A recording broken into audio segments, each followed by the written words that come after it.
Öncelikle herkese merhaba arkadaşlar. Herkese tekrardan iyi akşamlar dilerim. Uzun bir aradan sonra. Bugün size için şöyle bir tanıtım yapayım dedim arkadaşlar. Türkiye'nin TR'nin en ucuz ve en iyi fen makinelerinden birini size tanıtayım arkadaşlar. Bu Simbo'nun fön makinesi. 426 TL'ye ben bu makineyi aldım. Trendyol'dan, hatta geçen gün de bir kampanyası var. 419 TL'ye düşürmüşler. Ee, Kendim böyle ev için aldım bunu arkadaşlar. Hani kuaför kullanım için değil ama şuna da emin olun, o kadar güzel makine ki. Bende Astra'nın fön makinesi var. Abartmıyorum, Astra'nın fön makinesi kadar güzel, hatta üfürmesi bilmiyorum, bana daha sıcak daha iyi gibi bile geldi yani bu Simbo'nun fön makinesi.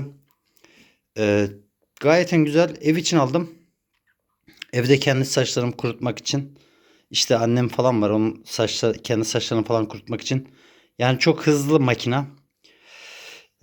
Çok kaliteli, güzel bir makina. Yani 426 TL şöyle bir fön makinesi. Çok çok iyi diyebilirim size. Hatta PowerTech 701, 901 Astra modellerinden bence daha güzel. Fiyat çok uygun. Bu modeli Simbo'nun SHD 7093 7093 modeli arkadaşlar. Bunu internetten sipariş edin. SHD 7093 modelini sipariş edebilirsiniz. 426 TL alın. Şu fön makinesini kullanın. Çok çok iyi bir makine. Yani herkesin almasını, kullanmasını çok iyi tavsiye ederim. Size de şöyle bir ek bilgi vereyim arkadaşlar. Hani bir kuaför olarak. Bir fön makinesi alıyorsanız şu özelliğe çok iyi bakın. 2200 watt. Mesela bir fön makinesi alacaksınız internetten. Bakacağınız şey şu olsun. Bu makinenin wattına kadar 1800'lükse almayın. 1400'lük kesinlikle almayın. 2000'lik yine almayın. 2200 olsun. En az şöyle telefonum bunu netlerse size göstereceğim. Evet. Şu 2200 watt. Şu 2200 watt, 2400 watt, 2600 watt. Yani 2200 wattın altındaki fön makineleri saçı kurutmaz. Bir kuaför olarak bunu ben yıllarca kullandım. Fön makinalarıyla. Ya bu tip makineler benim tecrübe alanım, bilgi alanım. 2200 bir watt makina. Ben zaten bildiğim için Trendyol'dan bunu sipariş ettim. 2200 watt. Benim saçım hızlı kurutur. Hatta uzun saçlı bir bayan saçı içinde, yani bir bayan saçı içinde çok çok iyi bir makine.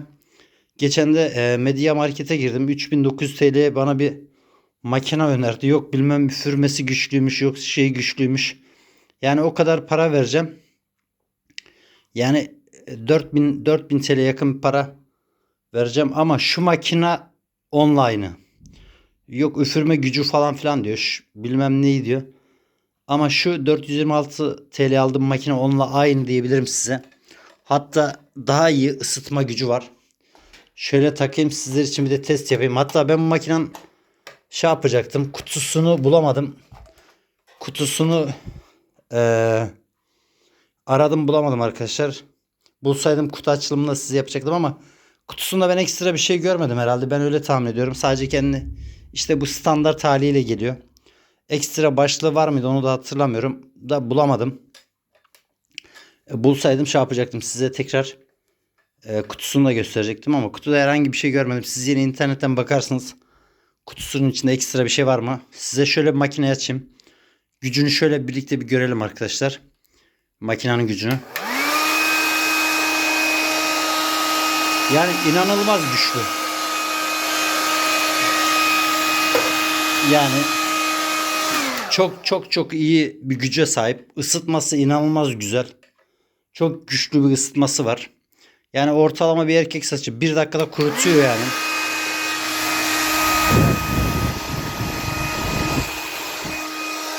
Çok çok iyi yani, çok çok güzel. 426 TL gibi fiyata şöyle makine. Ha, sağlıklı mı? Bence sağlıklı gibi bir makine. Yani sağlıklı bir makine. Uzun yıllar makine kullanılır. Uzun yıllar kullanırsınız yani. Herkesin alıp kullanmasını tavsiye ederim bir kuaför olarak. Yani 426 TL gidip eee, herhangi bir yerden 2000-3000 TL, 4000 TL gibi para herhangi bir fön makinesine kesinlikle vermeyin. Mesela PowerTech 701, 901 serileri var. Fiyatlarına baktım.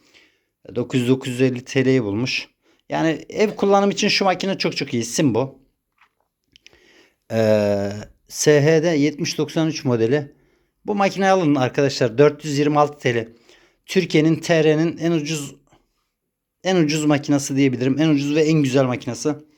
Yani herkesin almasını, kullanmasını tavsiye ederim. Ben bu kanalı sadece insanlara bunları göstermek için yapıyorum. Hani kimsenin parası şey yapmasın. Yazık günah yani. Şunun aynısını gidersiniz 3000 TL verirsiniz. 3000 TL verirsiniz. Bu da 426 TL. Yani 2450 TL, 2474 TL zararınız olur. Hiç gereği yok. Yani 426 TL şu makineyi alın kullanın. Size bunu kesinlikle tavsiye ederim. Boşu boşuna paranızı hiç çöpe atmayın arkadaşlar. Bir kuaför olarak. Hatta ben şunu söyleyebilirim. Ben kuaför salonunda bile kullanırım yani. O kadar beğendim yani. Benim kendi dükkana kullandığım Astra'dan bile güzel geldi bana. Hani kurutması çok hızlı. Fönü çok güzel. Yani ben kuaför salonunda bile kullanırım şu makineyi. Gayet güçlü ve güzel makine. Herkese teşekkür eder. Herkese iyi günler diler. Kanalıma abone olmayı, like atmayı unutmayalım arkadaşlar. Herkese çok çok iyi günler diliyorum. Görüşmek üzere. Sağlıcakla kalın.